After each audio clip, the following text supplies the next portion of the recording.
Hi, Georgia. Welcome to Power Women Wellness. How are you today? I'm great. Thank you so much for having me. I'm excited to chat. Yes, and I forgot to tell you before we recorded, love your accent. I just feel Thank like when you. I hear like those accents, I'm like, I don't have one, and I automatically feel less cool. So I always forget. And then, yeah, obviously living in Dallas, like everywhere I go, everyone's like, "You're not from here." I'm like, "Oh, yeah, I'm not." I forget. love that. Well, amazing. I know we're going to talk about wellness today and your career. We'll start off with your career because I'd love for you to share a little bit more about your journey of going from a journalist to an entrepreneur. Like, what does that look like, and how did you get here? It's the burning question. Sometimes I wake up and I'm like, how did I get here? Like, when did that happen? So I'll take you back. I studied journalism at university, so that was always my goal, that was always my dream. And I actually went straight into showbiz journalism, which again was always the plan. I love celebrities at the time, even more than I do now. Watched all the reality TV shows, like loved all of that. And so when I came straight out of uni, I landed like my dream job at a showbiz journalism magazine, and I used to go to all the red carpets and interview all the celebs. And truly, I kind of lucked out Ooh, as soon as I left. I was like, where do I go from here? Like, this is amazing. But really, kind of, it was never a job that I could see myself doing for a long time. It was late nights, early mornings. I used to oh commute gosh. 2 hours door to door into London, and there wasn't remote working back in those days. And Yeah. it just burnt me out, honestly, truly. Like, talking about wellness, I was totally burnt out. And I think from an outsider's perspective, I used to bump into people and they'd say, "Oh my gosh, your job looks so cool. Like, tell me more about it." And it was cool, and like I did love it. But behind the pictures that they would see on Instagram, like, I was a shell of a person. And, I would Wow. finish work on a Friday and all of my friends would be like, "Let's go out." And I'd be like, "I am so exhausted. Like, I can't." And I Yeah. was like, I can't do this forever. And so for me, the relationships that I was building as I was a journalist was always really important to me. And one thing that was tricky about being a journalist, particularly when you're on the kind of bottom of the ladder, is you don't necessarily have much say in kind of like the types of questions you can ask and on those types of things. And morally, it didn't always necessarily like sit right with me, the topics that we were Mm, having to ask people about, particularly women and body image and relationships. And of course, that's the stuff that people want to know, but it's different yeah. when you're the person that has to go and ask the questions. Like, it's hard. So true. I And never thought about that, to be honest, because I just consume it. I've mhm. never thought about it from your POV. Yeah, someone is there, like having to go into that room and ask the one question that that person has told you they don't want to talk about, and your editor has said, like, you have to. And so I was kind of always like very conscious of this moral dilemma. Anyway, eventually I left in 2017, 2018, 2017, one of those years, can't remember. It Yeah. feels like absolute lifetime ago. And because I thought I wanted just a regular 9 to 5, I was like, I can't do this anymore. I think I just want to be a 9 to 5 person. Like, let's do that. Lasted 6 weeks in like a regular job. Was like, okay, that's also not for me. Maybe there's some sort of balance between those two things. There's like commuting 2 hours each way into London, and then there's like super boring 9 to 5. Like, maybe there's a middle ground. And I was poached back to the journalism world, but I was able to work a few days from home, which was amazing. So that really helped with that kind of like, the work-life balance thing. But still, journalism wasn't necessarily what I wanted to do forever. Something big happened to me in 2018, which I know we're going to get onto, and that just really put me on a different path of wanting to kind of be a bit more in charge of my life and what I was doing, and just really go after things that I felt passionate about. And so I'd had such a good experience of the talent agent relationship, but from being a journalist, and it was just something that I then ended up kind of moving into. And yeah, now I run a talent management agency, global talent management agency. We have roster in UK and US. And yeah, it's going well. It's going really I well. love that. I love that. And I mean, gosh, this creator economy has like grown so much. So I'm sure too that's been like amazing for business because this is like a whole career that 10 years ago didn't really exist. And so it's really cool to kind of see that now. Yeah, So I love that. Any input on that too? Like, I don't know, inside little look of like what that for does look like sure. for the creator economy. Yeah, and so also just on that note, like 100%, this creator economy right now is booming. Like there was a Yeah. stat thrown around the other day, and I'm going to butcher it if I try and like remember it exactly, but it was like it's going to be worth like 215 billion or something in like a I few years believe it. time. It's insane. Yeah. And as you say, like I go back to my university now and I speak, as someone as alumni, and that wasn't even a job that we knew. It wasn't a thing. Like it simply was not an Yeah. industry when I was at university. And so to now be carving out this like career and this business from something that didn't even barely exist as an industry when I was at university is so exciting. And for me, journalism, I was particularly in print journalism. That was what I studied. Okay. And print is dying out as much as we don't want it to, it is. And Yeah. so I was always in an industry where that was said all the time, like, oh, what are you going to do when the industry dies? And, circulation is down, and everything was always doom and gloom, redundancies, like consistently negative. And so now to be in an industry where we still don't know where it's going, like it's definitely keeps you on your toes because you don't know where it's For going, sure. but actually it's so exciting because it is growing and it's changing, but it's growing. And so for me, Yeah. it's really nice and refreshing to come from something that's been so doom and gloom to something that now feels like, okay, we're moving and we're grooving here. It's great. Yeah, definitely think it'll evolve, but I think it'll always be there in some 100%. capacity because I mean, we're just, I think too, as consumers, I don't know, we've changed the way that we intake content or the way we buy. And I mean, I guess there's always been that like referral or like you go to your neighbor's house and, they're like, oh my gosh, I love this. But now it's like on a bigger scale and it's so cool to see. Yeah. Yeah. And I know that with your business, I know relationships are a big part of wellness. And with your business, you and your husband work together. So curious how, and maybe you're like, no, this is still definitely something we are working on, but how have you been able to find balance between that husband-wife role to, coworkers, essentially? Yeah, it's been a journey. I'll be honest, it's been a journey. So Joseph is my husband, and we only got married this year. So we've been together nearly 5 years, and we got married, sorry, last year, 2024. And he's always been very involved in the business from a behind the scenes perspective. He was very influential in me even setting up. He's an incredibly supportive partner and one of those people who 100% believes in me more than I believed in myself, particularly at the Oh, beginning. And so he was the one who really encouraged me to go for it. And so he's always played an influential role, but from more of like kind of like hands-off perspective. And he does all the back of house tax. And I mean, that's not my bag. It's that's definitely my his husband bag. too. Yeah, he's like super into like finance and spreadsheets, and Excel is like his best friend.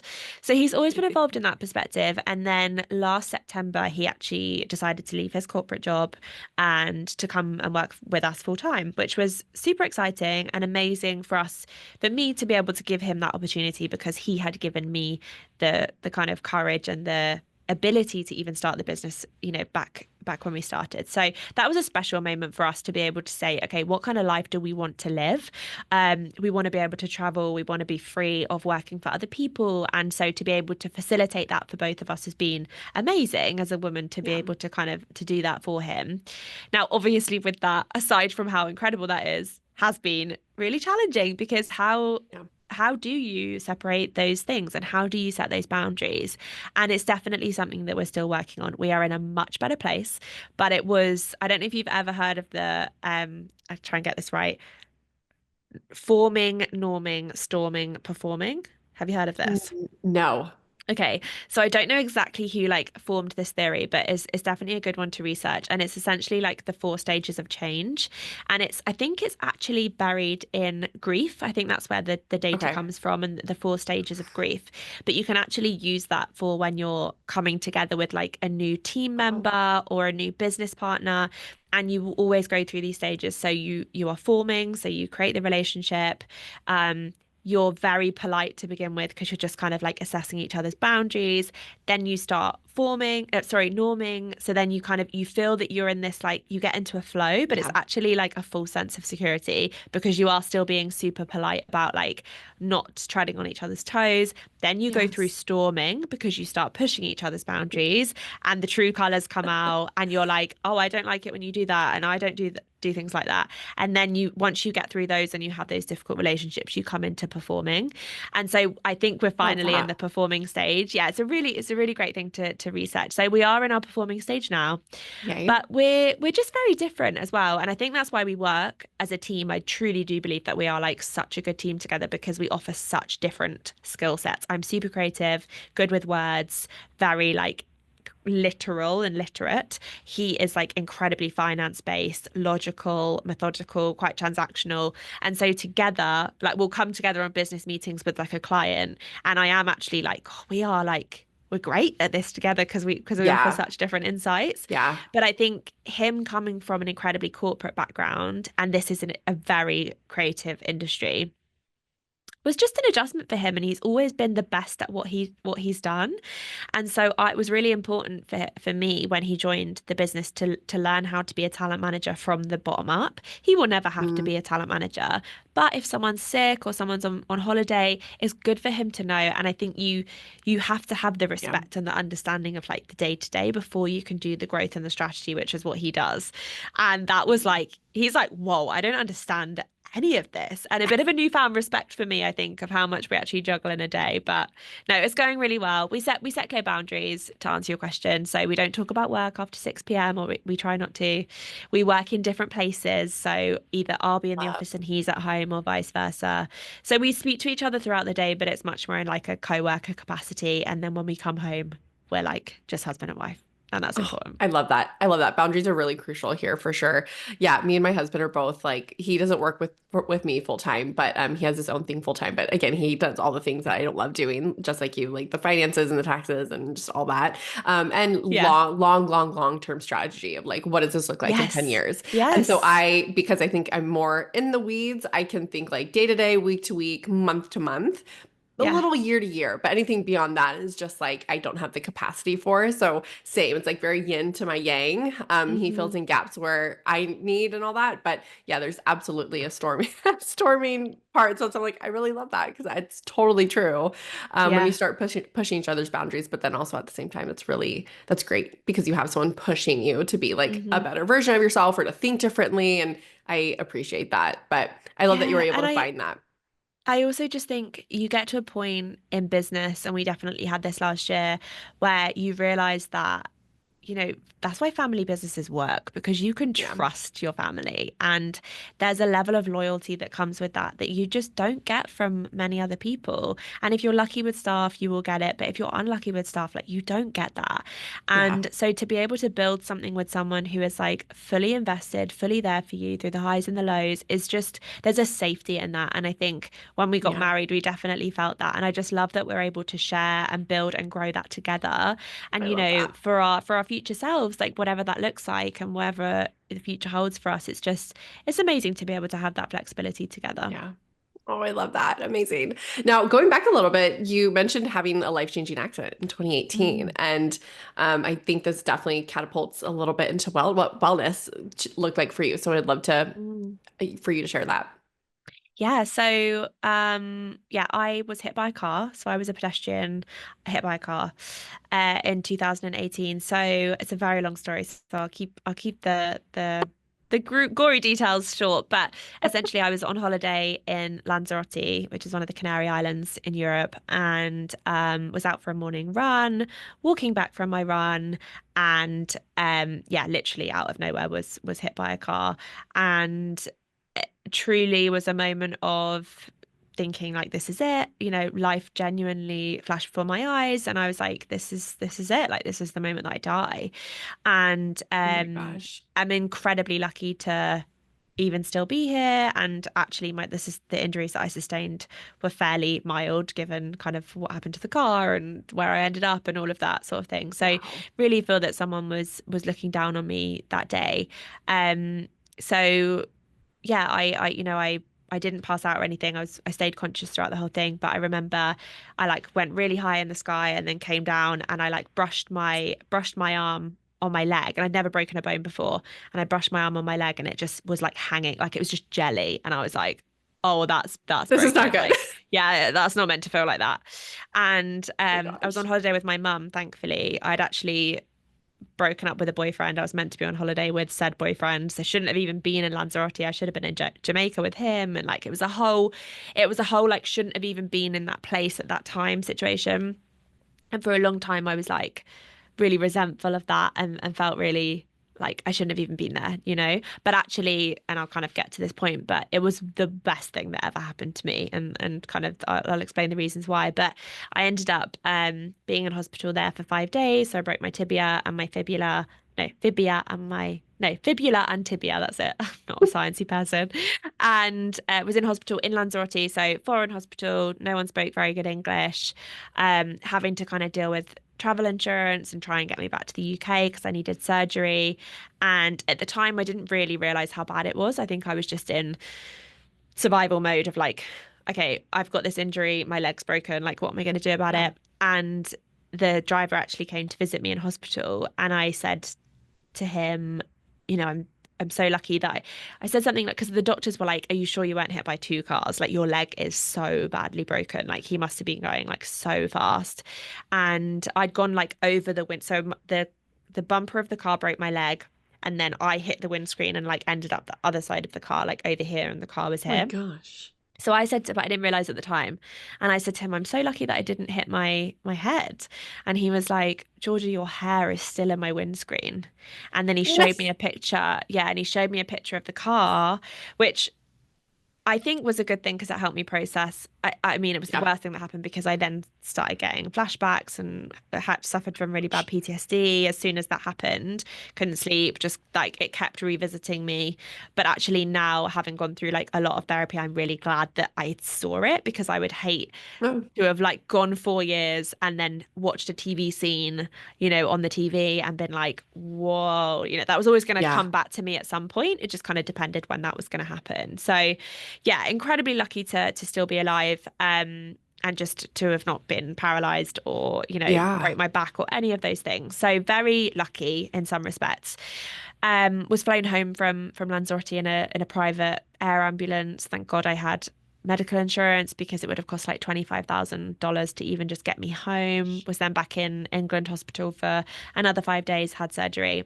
Very long recovery, was off work for 6 months, actually with mental health, you know, depression and Yeah. PTSD. The physical injury was bad, but it was more the mental side that really took me down for a long time. And I think that just comes from such a life-changing thing happening to you. You just start to like question and reevaluate every aspect of your life. And honestly, in that moment, like as soon as it happened, like one of the very first things I said to my mum was because I was planning on getting back with this guy, and I was like, what am I doing? Like it was like honestly that much of an Wow. awakening straight away of like, why am I wasting my time?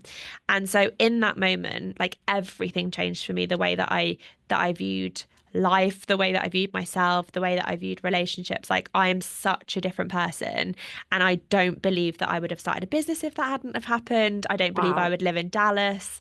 You know, I moved halfway across the world. I don't know that I would be with Joseph because again, we're very different people. He's very spontaneous, and old me probably wouldn't have liked that. I was very in my comfort zone and kind of risk averse. And that just changed me because I was like, oh, you really can die tomorrow. Like, and that's This is, honestly again, a how I very live. cliche saying, but it's real. It's so And true. you And lived like, it.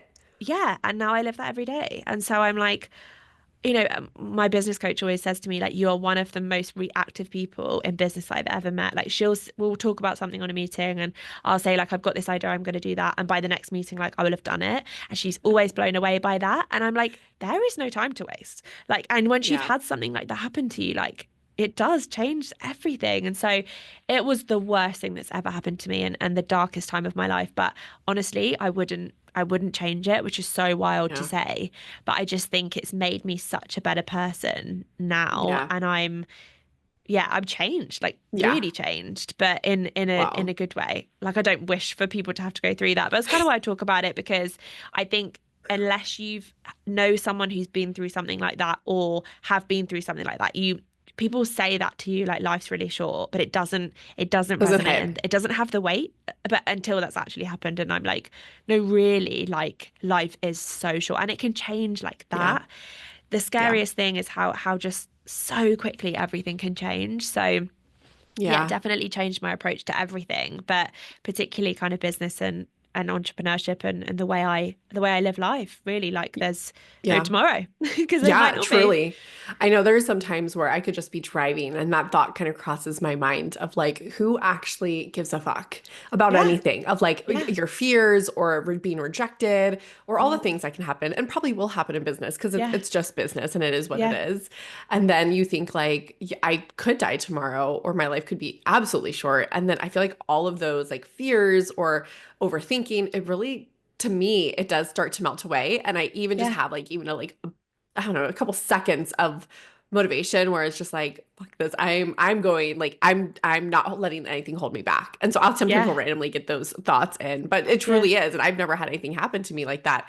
My therapist would probably say that's like just I don't know, my brain always kind of thinking and protecting yeah. myself and stuff like that. But I think that's incredible. And I do think everything happens for a reason. And so, like you said, Mhm. like I think that there was, I don't know, a purpose for that because like you said, like 100%. business, like being here, maybe not if that didn't Mm, happen. mm, So hmm. I love and hate that for you all at the same time. Yeah, I know. Yeah, me too. It's a bit of a dichotomy of like the worst and best thing that's ever happened. It's very strange to get Yes. your head around of that. Yes. But yeah, I guess it also changed my approach to like wellness, just to kind of bring it back to wellness because Yeah. I and I'm kind of in a funky space with it at the moment, but definitely like straight after, I was in like the best shape of my life when this happened to me because my sister had just got married and we were like in personal training for it and Oh. stuff. And I couldn't move my body for like I was on crutches for 18 months. Like I couldn't move. But I'd never loved my body and never been so grateful for my body ever before because it saved me and because it was healing, which is Yeah. like incredible. So And so I cool. just had this like newfound gratitude for myself, my mental health, like feeling safe, well-being, all of the things.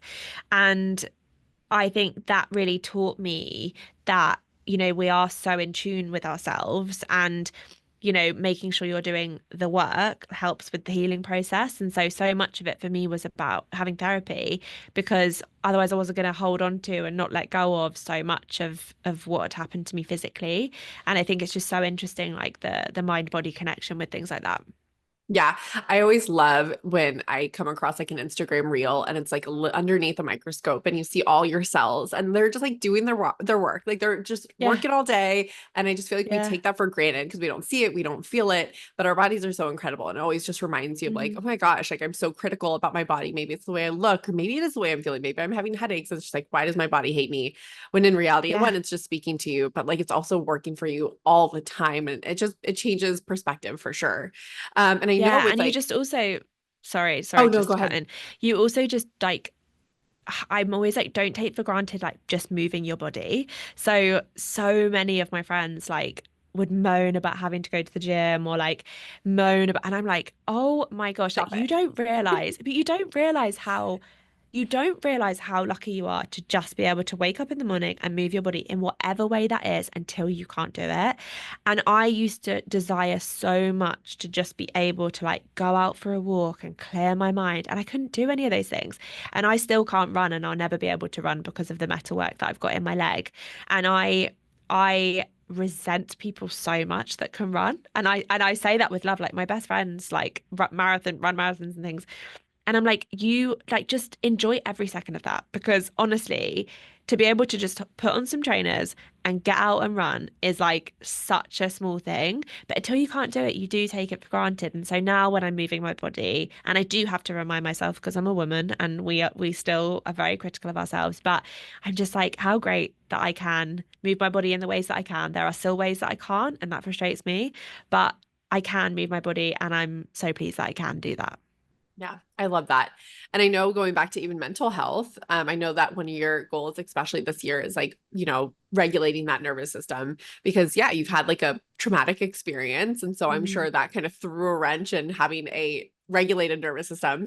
So I Yeah. love that that's one of your goals. And I feel like this is, I would say in the last couple of years, more and more people are talking about that because truly like stress, being in fight or flight, or high cortisol, like truly can be a reason why people just can't move past their healing goals. Like they're just stuck in their journey. So I Mhm. love that you put that as a priority. What are some things that you're doing to help regulate your nervous system? It's hard. It's really hard. I feel like I'm trying so hard to like do the do, but I'm still working it out, I'll be honest. Like, I am someone who is quite I'm a stressy person anyway. And so, being a business owner, like it's hard to not be stressed. So I do think I'm working on the cortisol. I really I've worked with a nutritionist and a dietitian to kind of like look at gut health and hormones and trying to eat to balance my hormones, which you never get taught when you're at school. Yeah. They're like, oh, eat 5 a day, but no one actually ever really talks about, cycle syncing and on all of those types of things. So I'm trying to be more kind of intuitive with eating for my hormones, which I found really helpful. And for me, one of the biggest things that's been really influential end of last year is so I have a UK business and a US business, and I live in the Mm. US. So I wake up in the morning and I'm 6 hours behind everything in the UK.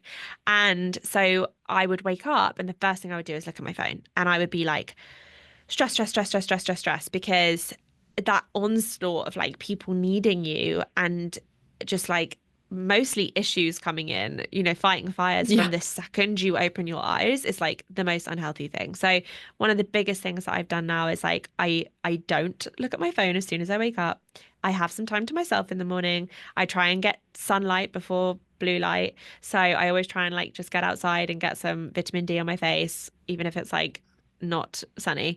And then I will just look at my phone when I'm like starting work. So I've hopefully been to the gym by that point, or I've like had my breakfast, I've been out for a walk before I then like engage in the work because I just felt fried. Like I literally, as soon as it would get to like lunchtime, I was like, I am so fried right now. My nervous system cannot deal because I was just waking up and like instantly being needed. And so that's been a yeah, it's been a like thing to kind of get my head round. But the good thing about that is that they all log off at about lunchtime. So then I can like breathe and the afternoon is like fairly smooth sailing. I actually And I didn't think about definitely that until you said that. I'm like, oh my God, you're right. You're like already like waking up behind in a sense. yeah. So yeah, that's actually challenging. I never thought about that. Yeah, it's a lot. And then kind of I'm really trying to get into breath work and kind of like stillness and sound baths has been a big thing.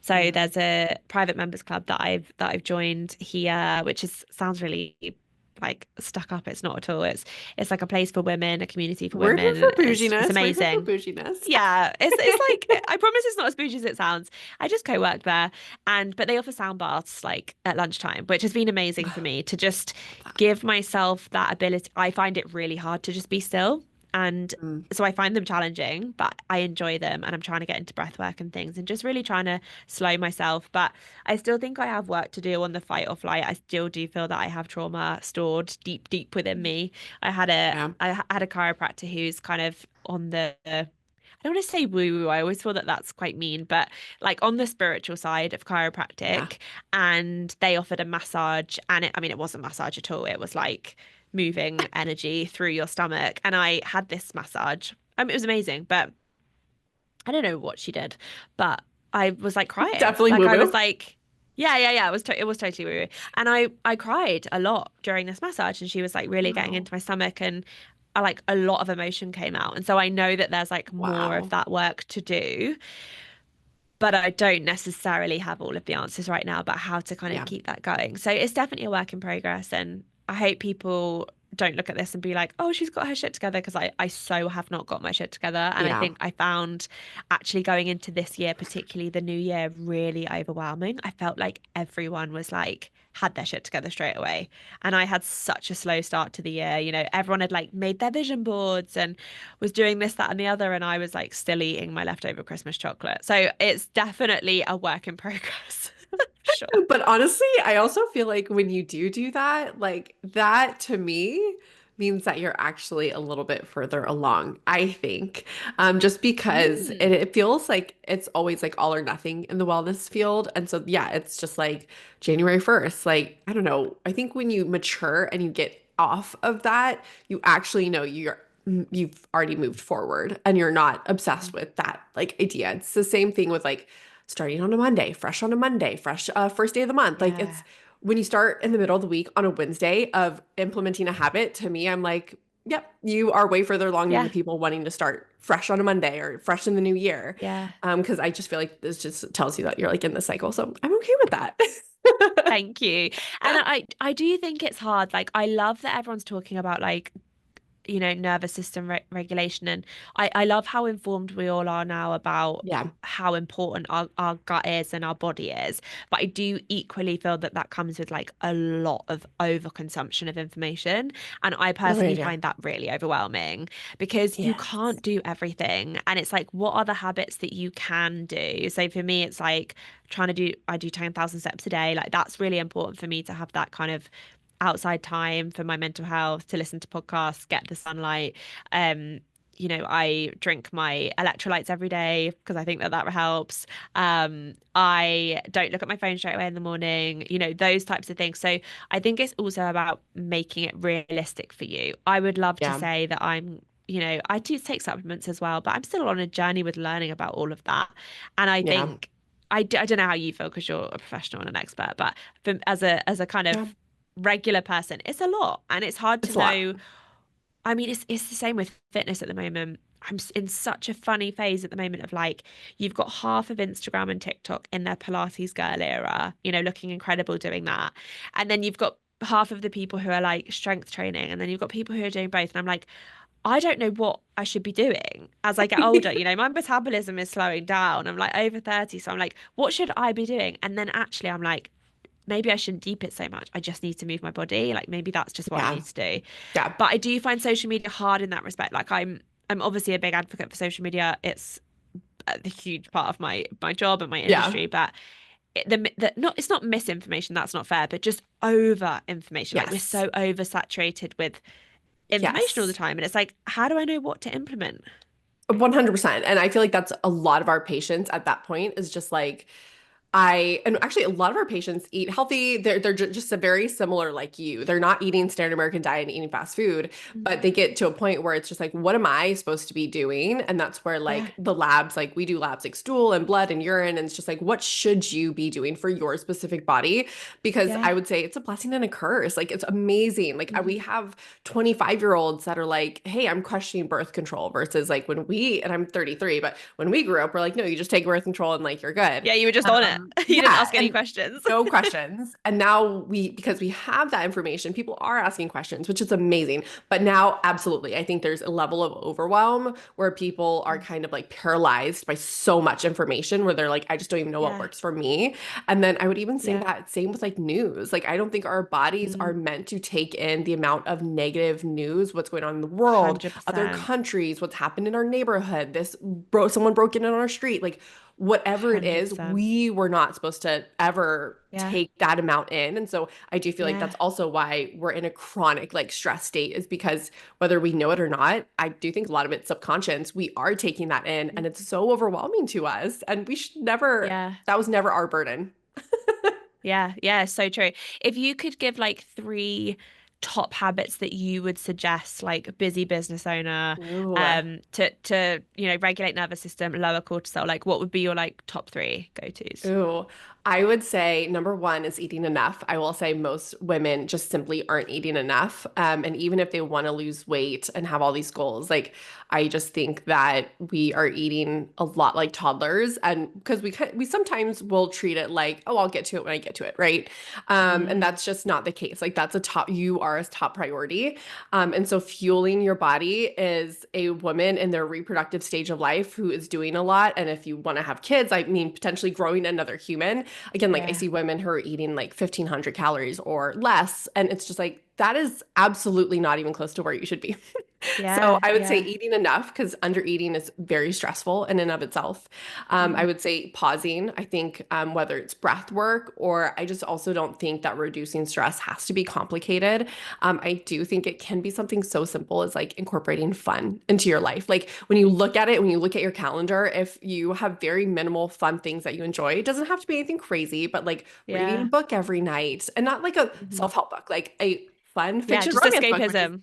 yeah, my jam. Yeah. Or Yeah. For watching sure. a show or whatever brings you joy. If you feel like, oh, I went all week without doing one thing. I'm like, well, right there is like your red flag. Like, of Yeah. course you're stressed out. I would be Yeah. too. And then I think sleep. I think sleep is a big thing because we're honestly truly underwhelmed when we don't get enough Yeah. sleep. Like we are hungrier the next day. Our cortisol is already increased.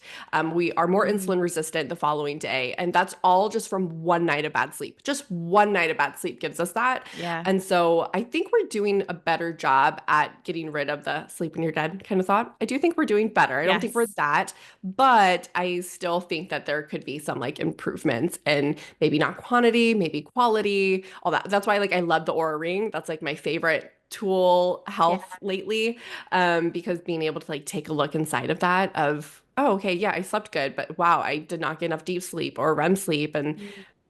if you don't have it, you can just be like, oh, I don't know why I'm tired. I got 8 hours of sleep, but it's like, well, it's also more than that. So I do love that tool for that. So really optimizing our sleep is huge for the nervous system. That's So one thing I'm very good at, to be fair. I've got sleep absolutely nice. nailed. My husband would be like, I've never known anyone like you. Like, I'm pretty good at that. So I'm not worried What's about that part. what's your like routine for sleep? What's your must-have non-negotiables for good sleep? Oh, so I have magnesium citrate before bed. I have a pillow spray, which I always spray.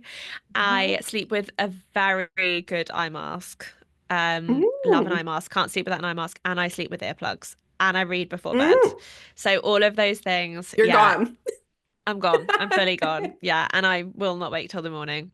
So I'm good Wow, on the sleep. Yeah, but the problem that's is if I awesome. don't have any of those things, then I like get anxious and panicky. So we're Yeah. always like, if we were on a desert island, like what would you take? And I'm like, well, see my earplugs and my eye mask. Like forget the water because I need those. I will say I will say like well, I'm naturally a person that doesn't love travel. I'm definitely more of a homebody. But one of the reasons is yeah, being out of like my space and like I obviously your Mm, body knows when it's like not your bed. And even if I had all the tools, yes. it's still not the same. And so it's always like Mm. kind of on pause, like, okay, I'm not gonna be able to get the best sleep until I get home. So it's just one thing that I have to like wait on. And that's why I tell my husband, like, just leave me at home. Like Yeah. I love my groove, I love my I'll see you when routine. you're back. I'm good. You have a good time. I love that. Do you have any, to finish off, any podcast or books that you have loved that has helped entrepreneurship, health, anything? I'm actually kind of the antidote to probably the answer to this question because I have a ton of like business books and podcasts and everything recommendations. But I do feel like coming back to what we just said, like for me, when I go out and walk or when I listen to podcasts, like I listen to escapism stuff because I think you Ooh, can just get love. so overwhelmed and so Yeah. overstimulated with feeling like you have to self-develop all the time. And it's like what you just Yes. said, like if you're reading before bed because you love reading before bed, like don't read a self-help book. Yeah. If you're thinking about your business all day, you don't have to then when you're walking in the evening or driving from place to place, like be in that Yeah. business mode. And I think for me, that's really helped that separation of like just having just like brainless like things that I'm Yeah. listening to. Like my favorite podcasts are, and they're British, so people might not enjoy it, but My Therapist Ghosted Me by Joanne McNally and Vogue Williams. They're two Irish ladies and they are hilarious. And I That could sounds listen good. to them honestly, like inject it into my veins. I could listen to it for the rest of my life. And it's just like listening to your friends chat, right? And for me, I just love that escapism. So probably not the answer that you were I love thinking, that. but No, no, I I think love it's that. important to have that detachment sometimes. So I agree. And I actually go through phases, especially for podcasts, like months where I'm like, I'm on it. I love it. I'm like, just give me all the things. And then times where I'm like, nope, I can't listen or touch that for a hot yeah, minute. And so I like yeah. just go through cycles of like listening, not listening, listening, not listening for that same reason of just like listening to my body. And if I'm feeling like, oh, my anxiety is like just kind of like teetering right up there, or I feel like more stressed, that's why I know to like back off of that. And so Mm. it's just all about tuning. So I love that. No, I actually love that you kind of gave something a little different, which sounds so great. I love that. Therapist ghosted me. Well, amazing. Okay, where can we find you, Georgia? Social media, website, where can we find you? Yeah, come find me over on Instagram. So my Instagram is at Georgia Farq and the business Instagram is Farq Media. And I'm on LinkedIn and I'm not on TikTok. Well, I am on TikTok, but not really. So don't bother finding me there. But Same. yeah, Instagram's the best place to find me. And Yeah. our business is just about to have a big rebrand. So yeah, it's really exciting time for us. So yay, come find me. Amazing. Well, thanks for joining us today. Thank you so much. It's been so lovely to chat to you.